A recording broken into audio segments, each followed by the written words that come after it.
Hey guys, so ஒரு kurta cut பண்ணதுக்கப்புறம் நம்ம ஃபஸ்ட்டு வந்து நெக்லைன் தான் ஃபினிஷ் பண்ணணும். ஸோ நெக்லைனுக்கு ஃபினிஷ் பண்ணுறதுக்கான மைக்ரோடாட் கேன்வஸை நம்ம கட்டிங் போதே வந்து நெக்லைன் ஷேப்பை இந்த மாதிரி கட் பண்ணி எடுத்துருவோம். ஸோ எடுத்ததுக்கப்புறம் நம்ம வந்து சீம் அலவுன்ஸ் விட்டு இந்த மாதிரி ஷேப் ஃபேஸிங்காக ரெடி பண்ணிக்கணும். ஸோ குயிக்காக வந்து எப்படி வந்து கேன்வஸையும் நம்ம ஃபேப்ரிக்கையும் ஃபேஸிங் ஃபேப்ரிக்ஸாக ரெடி பண்ணுறதுன்னு பார்க்க போகிறோம்.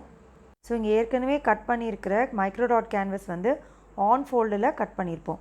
ஸோ அதே மாதிரி வந்து நம்ம இங்கே ஆன் ஃபோல்டில் ஃபேப்ரிக்கில் ப்ளேஸ் பண்ணி பின் பண்ணிக்கணும். பின் பண்ணதுக்கப்புறம் நம்மளோட பேட்டர்ன் மாஸ்டர் யூஸ் பண்ணி நமக்கு எவ்வளோ சீம் அலவன்ஸ் வேணுமோ நம்ம வந்து மார்க் பண்ணிக்கலாம். இங்கே நான் கொடுக்குறது பார்த்திங்கன்னா 5 சென்டிமீட்டர்ஸ், மார்க்கிங்ஸில் வந்து 5 சென்டிமீட்டர்ஸ் தான் மேக்ஸிமம் கொடுத்துருப்பாங்க. ஸோ நான் அதுவே யூஸ் பண்ணிக்கிறேன். So this will be almost 2.5 inches. இல்லை எனக்கு இவ்வளோ திக்காக வேண்டாம் ஃபேஸிங்னு நினச்சாலும் நம்ம வந்து திக்னஸை வந்து கொஞ்சம் கம்மி பண்ணிக்கலாம். So we can go for 1 inch, 1.5 inches, 2 inches. That is our choice. Next cut பண்ணி எடுத்ததுக்கப்புறம் ஓப்பன் பண்ண போகிறோம். ஓப்பன் பண்ணி பார்த்தோன்னா நம்மளோட பர்ஃபெக்ட் நெக் ஷேப்பில் இருக்கும் அது. ஸோ இப்போ என்ன பண்ண போகிறோன்னா ரஃப் சைடை மேலே ப்ளேஸ் பண்ணணும். அண்ட் நம்ம வந்து இதை ஸ்டிச் பண்ணிவிட்டு திருப்பி விட போகிறோம். ஸோ நம்ம என்ன பண்ண போகிறோன்னா ஃபேப்ரிக்கோட ரைட் சைடு மேலே நம்ம இந்த மாதிரி கேன்வஸை ப்ளேஸ் பண்ணிக்கணும்.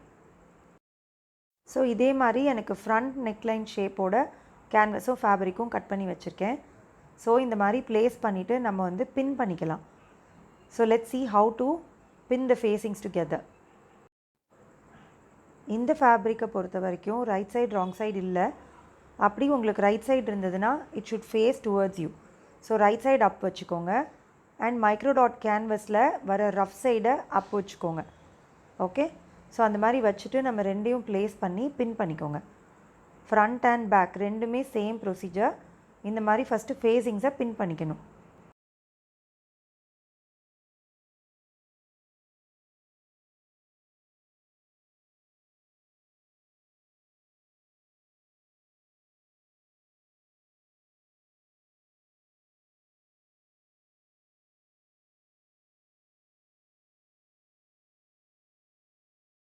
நெக்ஸ்ட் ஸ்டெப் வந்து நம்ம இந்த ஃபேஸிங்ஸை எப்படி ஃபினிஷ் பண்ணுறதுன்னு பார்க்க போகிறோம். ஃபஸ்ட்டு வந்து நம்ம இந்த ஃபேஸிங்ஸை ஃபினிஷ் பண்ணிக்கணும் நெக்லைனில் அட்டாச் பண்ணுறதுக்கு முன்னாடி. ஸோ அந்த ராய்ஜஸ் எப்படி வந்து நீட்டாக ஒரு டிசைனர் ஸ்டைலில் ஃபினிஷ் பண்ணுறதுன்னு பார்க்க போகிறோம். ஸோ இங்கே நெக்லைனை விட்டுட்டு on the other side 1/4 inch seam allowance use பண்ணி இந்த மாதிரி எட்ஜில் வந்து ஃபுல்லாக ஸ்டிச் பண்ணிக்கோங்க. ஸோ ஃப்ரண்ட்லேயும் இதே மாதிரி ஸ்டிச் பண்ணணும், பேக் ஃபேஸிங்லேயே இந்த மாதிரி ஸ்டிச் பண்ணணும். பேக் ஃபேஸிங்கில் பார்த்தீங்கன்னா நமக்கு வந்து ஷேப் எதுவுமே கிடையாது. It's a round neck. ஃப்ரண்ட்டில் வந்து நமக்கு it's a sweetheart neck. So அந்த ஸ்வீட் ஹார்ட் நெக்குக்கு ஏற்ற மாதிரி நம்ம டேர்ன் பண்ணி ஸ்டிச் பண்ணணும்.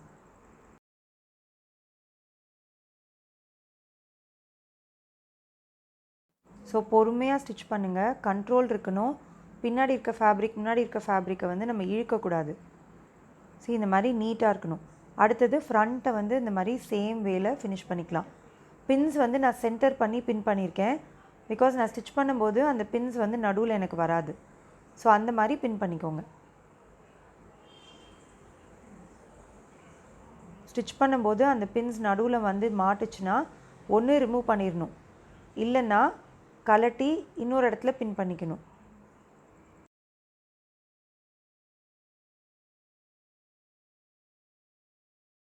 ஸோ இப்போ ஃபேஸிங்ஸை வந்து 1/4 inch சீம் அலவன்ஸ் யூஸ் பண்ணி நெக்கோட அவுட் சைடில் நம்ம இந்த மாதிரி ஸ்டிச் பண்ணியிருக்கோம். ஸோ இதை எப்படி ஃபினிஷ் பண்ணுறதுன்னு பார்க்க போகிறோம். ஸோ போட்டிருந்த பின்ஸ் எல்லாமே ரிமூவ் பண்ணிடுங்க. ரிமூவ் பண்ணதுக்கப்புறம் என்ன பண்ணணுன்னா நம்ம வந்து இந்த ஃபேஸிங்ஸை திருப்பி விட போகிறோம். இந்த மெத்தட் யூஸ் பண்ண போது என்ன ஆகும்னு பார்த்தீங்கன்னா நெக்லைனோட என்ன ஷேப் இருக்கோ அதே அவுட்லைனில் தான் நமக்கு ஃபேஸிங்ஸும் இருக்கும். ஸோ அந்த ஃபேஸிங்ஸை ஹெம்மிங் பண்ணும்போது என்ன ஆகும்னா நெக்லைன் வந்து ஒரு ஷேப்லையும் ஹெம்மிங் வந்து வேறு ஷேப்லையும் இருக்க வாய்ப்பே இல்லை. இதுதான் வந்து ஒரு ஷேப் ஃபேஸிங்கை ஃபினிஷ் பண்ணுறதுக்கான best possible way.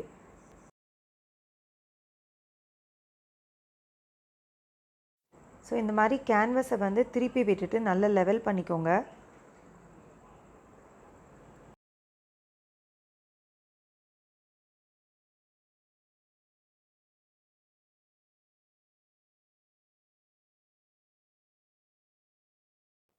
Next front ஃபேஸிங்கும் இதே மாதிரி ஃபினிஷ் பண்ண போகிறோம். ஸோ இந்த மாதிரி டிப்ஸ் இருந்ததுன்னா கட் பண்ணிக்கணும். கட் பண்ணிவிட்டு திருப்பி விட்டுருங்க. பாயிண்டி கார்னர்ஸ் மட்டும் இந்த மாதிரி ஒரு பின் யூஸ் பண்ணி ஸ்லைட்டாக லிஃப்ட் பண்ணுங்கள், இல்லைன்னா கேன்வஸ் வந்து டேர் ஆகிடும். ஸோ இப்போ பார்த்தீங்கன்னா ஃபேஸிங்ஸை வந்து கம்ப்ளீட்டாக டேர்ன் பண்ணியாச்சு. So front and back facing ready பண்ணி வச்சுருக்கிற ஃபேஸிங்ஸை வந்து நம்ம இந்த மாதிரி அயன் பண்ணணும். கேன்வஸ் சைடு அயன் பண்ணாதீங்க, ஃபேப்ரிக் சைடு அயன் பண்ணுங்கள். ஸோ ஃபேப்ரிக் வந்து எவ்வளோ ஹீட் தாங்குமோ அந்த தான் நம்ம அயன் பாக்ஸில் செட்டிங் வைக்கணும். கேன்வஸ் சைடு ஏன் அயன் பண்ணக்கூடாதுன்னு பார்த்தீங்கன்னா ரொம்ப ஷ்ரிங்க் ஆயிரும், இல்லைனா பொசுங்கி போயிடும், ஹீட் ரொம்ப டாலரேட் பண்ண முடியாது. ஸோ அதனால் எப்பயுமே வந்து ஃபேப்ரிக் மேலே நம்ம அயன் பண்ணுறது பெட்டர். ரொம்ப ஹீட் வச்சா ஷ்ரிங்க் ஆகும், ரொம்ப லெஸ் ஹீட் வச்சோன்னா சரியாக ஒட்டாது. ஸோ கேன்வஸை வந்து ஒரு மீடியம் ஹீட்டில் வச்சு அயன் பண்ணிங்கன்னா பர்ஃபெக்டாக இருக்கும். இந்த மெத்தட்ஸ் எல்லாம் வந்து எலாபரேட்டாக தெரியலாம், ஐயோடா இதெல்லாம் பண்ணணுமா அப்படின்னு யோசிக்கலாம். பட் இதை பண்ணும்போது தான் நமக்கு வந்து இருக்கிறதுலே பெஸ்ட்டு ரிசல்ட் கிடைக்கும். ஸோ இப்போ பாருங்கள் நமக்கு எவ்வளோ நீட்டாக இருக்குது பாருங்கள். ஸோ நெக்கோட ஷேப் மாறாமல் இருக்கும், அண்ட் நெக்கு வந்து ஸ்ட்ரெச்சும் ஆக இங்கே வாய்ப்பே இல்லை. நம்ம ஃபேப்ரிக்கை வந்து லைனிங் போட்டு ஸ்டிச் பண்ணாலும் சரி, இல்லைனாலும் சரி. ஒரே ஒரு டிஸ்அட்வான்டேஜ் என்னென்னா, நம்ம வந்து செமி டிரான்ஸ்பரண்ட் ஃபேப்ரிக்ஸில் வந்து இந்த கேன்வஸ் வந்து வெளிப்பக்கம் தெரியுதா அப்படிங்கிறத நம்ம செக் பண்ணிக்கணும். இங்கே வந்து என்னோடய ஃபேப்ரிக்கில் வந்து டிரான்ஸ்பரண்ட்டாக இல்லை, ஸோ அதனால் அது வெளியில் வந்து தெரிகிறதுக்கு வாய்ப்பு இல்லை. ஸோ இப்போ வந்து என்ன பண்ண போகிறோன்னா, குர்தாவோட நெக் லைனில் இந்த ஃபேஸிங்ஸை ப்ளேஸ் பண்ணி நம்ம எப்படி வந்து ஃபேஸிங் ஃபேப்ரிக்கையும் ஃபேஸிங் மைக்ரோடாட்டையும் பின் பண்ணமோ அதே மெத்தட் யூஸ் பண்ணி இங்கே பின் பண்ண போகிறோம். இங்கே என்ன பண்ண போகிறோன்னா, ரைட் சைட் ஃபேப்ரிக் மேலே ஃபேப்ரிக் ஃபேஸ் பண்ணணும், அண்ட் கேன்வஸ் வந்து நம்மளை ஃபேஸ் பண்ணணும். So this is called right sides facing each other. So right sides are facing each other. So இங்கே வந்து பின் பண்ணிவிட்டு let's finish both the necklines. பின்ஸை வந்து நான் நெக்லைன் ஃபினிஷ் பண்ணும்போது ரொம்ப நெக்கை ஒட்டி கொண்டு போக மாட்டேன். பிகாஸ் நான் ஸ்டிச் பண்ணும்போது நான் பின்ஸை வந்து ரிமூவ் பண்ணிகிட்டே இருக்கணும், இல்லைனா அந்த பின் வந்து மெஷின் நீடில் அடிப்பட போதான்னு நான் பார்த்துட்டே இருக்கணும். ஸோ நான் என்ன பண்ணுவேன்னா, அந்த ஸ்டிச் லைனோட பாத்வேயில் இல்லாமல் கொஞ்சம் தள்ளி பின் பண்ணுவேன். So it gives more control. So அடுத்தது வந்து ஃப்ரண்ட் நெக்கை பின் பண்ணுறோம். ஃப்ரண்ட் நெக்கை பின் பண்ணும்போது அந்த ஷேப் வந்து கரெக்டாக பின் பண்ணணும். ஃபேப்ரிக் தான் வந்து ஸ்ட்ரெச் ஆகிருக்கும், கேன்வஸ் எப்பயுமே ஸ்ட்ரெச் ஆகாது. ஸோ தட்ஸ் வை நம்ம வந்து கேன்வஸை வந்து நெக்லைன் வந்து கார்மெண்ட்டில் கட் பண்ணும்போதே நம்ம கட் பண்ணணும் கண்டிப்பாக. வந்து நம்ம நெக்லைனை வந்து ஸ்டிச் பண்ண போகிறோம். ஸோ 1/4 inch சீம் அலவன்ஸ் நம்ம பேட்டர்ன் மேக்கிங் ஸ்டேஜ்லேயே கொடுத்துருப்போம். ஸோ அந்த 1/4 inch சீம் அலவன்ஸ் யூஸ் பண்ணி எங்கேயுமே ஃபேப்ரிக்கை ஸ்ட்ரெச் பண்ணாதீங்க. எப்பயுமே ஃபேப்ரிக்கை வந்து கைட் பண்ணணும் நம்ம நீடில்குள்ளே, அவ்வளோதான் பண்ணணுமே தவிர பின்னாடி நம்ம ஸ்ட்ரெச் பண்ணி எதுவுமே பண்ண தேவை கிடையாது. ஸோ மேலே இருக்க ஃபேப்ரிக்கை நம்ம லைட்டாக அப்படியே கை கொடுத்து கைட் பண்ணிக்கிட்டே வரலாம். ஸோ நம்ம பின் பண்ணியிருக்கிறதுனால ஃபேப்ரிக் வந்து எங்கேயுமே வந்து ஸ்லிப் ஆகாது. ஸோ நான் வந்து ஃபீட் பண்ணும்போதே அடியில் ஏதாவது ஃபேப்ரிக் மாட்டியிருக்கான்னு ஃபீல் பண்ணிக்கிட்டே நான் ஸ்டிச் பண்ணுவேன். பேக்கை ஃபினிஷ் பண்ணதுக்கப்புறம் ஃப்ரண்ட்டை ஃபினிஷ் பண்ணலாம். ஃப்ரண்ட் ஃபேஸிங் வந்து நம்ம ஸ்டிச் பண்ணும்போது கொஞ்சம் பொறுமையாக பண்ணுங்கள். எக்ஸ்ட்ரா ஷேப்ஸ் இருந்ததுன்னா இன்னும் எக்ஸ்ட்ரா கேர்ஃபுல்லாக எக்ஸ்ட்ரா பொறுமையாக பண்ணுங்கள்.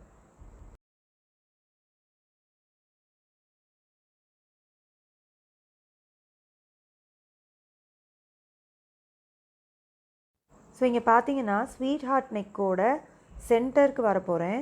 ஸோ அந்த சென்டர் லைன் வந்து எப்பயுமே வந்து நம்மளால் ஜட்ஜ் பண்ண முடியாது. ஸோ நான் என்ன பண்ணுவேன்னா, சென்டர்லேருந்து கீழே ஸ்ட்ரெயிட் லைன் ஒன்று வரைஞ்சிக்குவேன். ஸோ எனக்கு வந்து எக்ஸாக்டாக நான் வந்து நீடில் எங்கே ட்ராப் பண்ணணும்னு எனக்கு தெரியும். ஸோ நான் கரெக்டாக வந்து அந்த பென் மார்க் மேலே நான் வந்து நீடில் ட்ராப் பண்ணுவேன். ட்ராப் பண்ணிவிட்டு திரும்பும் போது என்ன ஆகும்னா, சென்டரில் மிஸ்மேட்சே ஆகாமல் பர்ஃபெக்ட் நெக் ஷேப் கிடைக்கும்.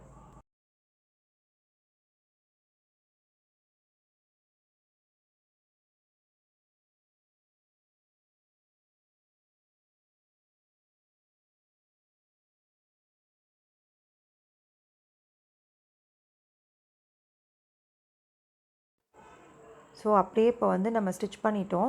சென்டர் லைன் போட்டு வரைஞ்சதுனால சென்டர் பர்ஃபெக்டாக மேட்ச் ஆகும். ஸோ ஃப்ரண்ட் அண்ட் பேக் நெக்கை இந்த மாதிரி ஃபினிஷ் பண்ணியிருக்கோம். ஃபினிஷ் பண்ணும்போது பாருங்கள் நெக்கோட ஷேப் வந்து பர்ஃபெக்டாக இருக்கும். ஸோ இப்போ நம்ம எனி ஷார்ப் எட்ஜஸை நாட்ச் பண்ணணும். அண்ட் ஆல் கர்வ்ஸ் இன்வெர்ட் கர்வை தான் நம்ம வந்து நாட்ச் பண்ணணும். அவுட்வர்ட் கர்வும் ஸ்ட்ரெயிட் லைன்ஸும் நம்ம நாட்ச் பண்ண தேவையில்லை. நாட்சஸ்னால் நம்மளோட கேன்வஸை டேர்ன் பண்ணுறதுக்கு சின்ன சின்ன ஸ்னிப்ஸ் பண்ணணும். நெக்லைனில் த்ரெட்டை கட் பண்ணாமல் பண்ணணும். ஓகே, ஸோ இதை வந்து நம்ம கட் பண்ணோன்னா தான் நமக்கு வந்து டேர்ன் ஆகும் ஃபேஸிங், இல்லைன்னா நமக்கு வந்து டேர்ன் ஆகாது நெக்லைன். ஸோ இந்த ஸ்லைட் நாட்சஸ் பண்ணாமல் நீங்கள் நெக்லைன் டேர்ன் பண்ணி பாருங்கள், உங்களுக்கே தெரியும் டேர்னே பண்ண முடியாது. பேக் நெக் வந்து ஃபுல்லாகவே நமக்கு வந்து இன்வெர்ட் கர்வ். ஸோ மேலே ஷோல்டர் பக்கத்தில் பார்த்திங்கன்னா ஸ்ட்ரெயிட் லைன் இருக்குது. ஸோ நான் அங்கே நாட்ச் பண்ண தேவையில்லை. ஸோ இந்த மாதிரி இன்வெர்ட் கர்வ் இருக்கிற இடத்துல மட்டும் நம்ம கம்ப்ளீட்டாக நாட்ச் பண்ணால் போதும். அடுத்தது பின்ஸ் எல்லாம் ரிமூவ் பண்ணிக்கோங்க. ரிமூவ் பண்ணதுக்கப்புறம் நம்ம டாப் ஸ்டிச்சிங்னு ஒரு ஸ்டிச் பண்ண போகிறோம். ஸோ அது வந்து என்ன ஆகுனா படிமான தையல் அப்படின்னு தமிழில் சொல்லுவாங்க. இது வந்து நல்லா படிஞ்சு கொடுக்கும், நெக்லைனை வந்து நல்லா ஃப்ளாட் ஆக்கும். இப்போ இந்த ஃபேஸிங்கை வந்து டாப் ஸ்டிச்சிங் பண்ணாமல் பேக் சைட்லேயே ப்ராப்பராக திரும்பாது. ஸோ அதுக்காக தான் நம்ம வந்து டாப் ஸ்டிச்சிங் பண்ண போகிறோம். ஸோ இங்கே டாப் ஸ்டிச்சிங் பண்ணுறதுக்கு நான் ஃபேப்ரிக் எப்படி ப்ளேஸ் பண்ணுறேன்னு பாருங்கள். ஸோ இங்கே தானே நம்ம நெக்கு ஸ்டிச் பண்ணோம், அப்படியே அந்த சைடில் தள்ளி விட்டுருங்க, அவ்வளோதான். ஸோ நமக்கு ரா எட்ஜஸ்லாம் வந்து நம்மளோட ரைட் சைடில் இருக்கும், ஃபேஸிங்கும் ரைட் சைடுக்கு போயிடும். ஸோ ஃபேஸிங் மேலே எட்ஜில் நம்ம ஸ்டிச் பண்ணணும். ஸோ இங்கே பார்த்தீங்கன்னா ஃபேப்ரிக் பார்த்திங்களா, ரெண்டு சைடுமே ஏதோ வேவியாக இருக்க மாதிரி இருக்குது. அது பரவாயில்ல, அப்படியே இருக்கட்டும். பட் நம்ம கான்சன்ட்ரேஷன் வந்து சென்டரில் அந்த நீடில் எந்த இடத்துல தைக்குதுன்றதை பற்றி மட்டும்தான் நமக்கு வந்து கவலை இருக்கணும். மீதி வந்து ஃபேப்ரிக் எப்படி இருந்தாலும் பரவாயில்ல.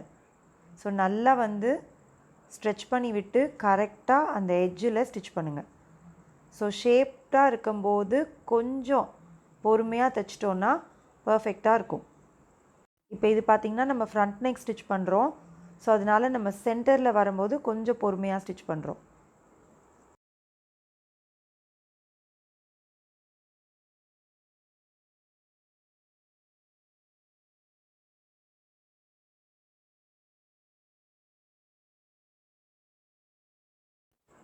டாப் ஸ்டிச்சிங் பண்ணதுக்கப்புறம் எடுத்து பார்த்தோன்னா ஆட்டோமேட்டிக்காக நம்ம ஃபேஸிங் வந்து அப்படியே பேக் சைடில் போயிடும். பேக் சைடில் போய் ஃப்ரண்ட் நெக் ஷேப் வந்து ரொம்ப ஃப்ளாட்டாக பர்ஃபெக்டாகிடும். நெக்ஸ்ட்டு பேக் நெக்கையும் இதே மாதிரி நம்ம டாப் ஸ்டிச் பண்ணி ஃபினிஷ் பண்ண போகிறோம்.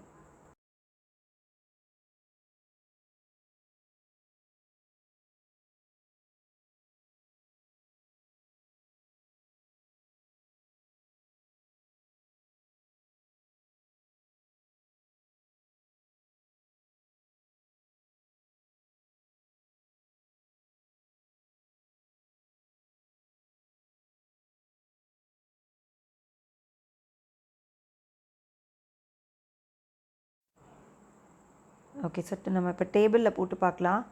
இப்போ எவ்வளோ ஈஸியாக டேர்ன் ஆகுது பாருங்கள் டாப் ஸ்டிச் பண்ணதுக்கப்புறம்.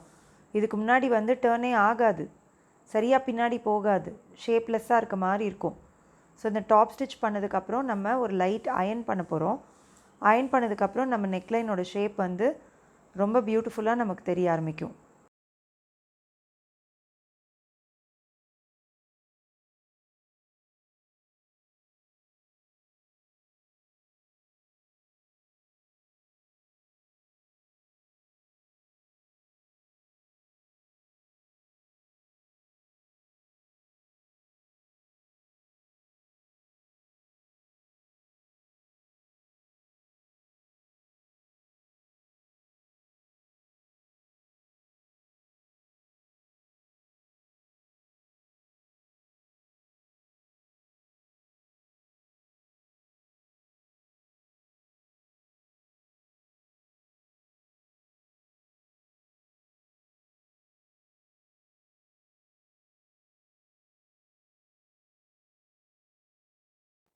ஸோ பேக் நெக்கையும் டேர்ன் பண்ணி அயன் பண்ணிக்கிட்டோன்னா நெக்லைன் இஸ் ரெடி. ஸோ நமக்கு ஃப்ரண்ட் அண்ட் பேக் நெக்லைனை நம்ம சூப்பர்பாக ஃபினிஷ் பண்ணிட்டோம். So this is called shaped facing. Thank you so much for your time and support guys. Next வீடியோவில் நம்ம ஷோல்டர்ஸ் எப்படி 2 வேஸில் அட்டாச் பண்ணுறதுன்னு பார்க்க போகிறோம். ஸோ இந்த மாதிரி ஒவ்வொரு ஸ்டேஜ்லேயும் நல்லா அயன் பண்ணி ஸ்டிச் பண்ணுங்கள். That is the main difference between designer garments and a tailor made garments.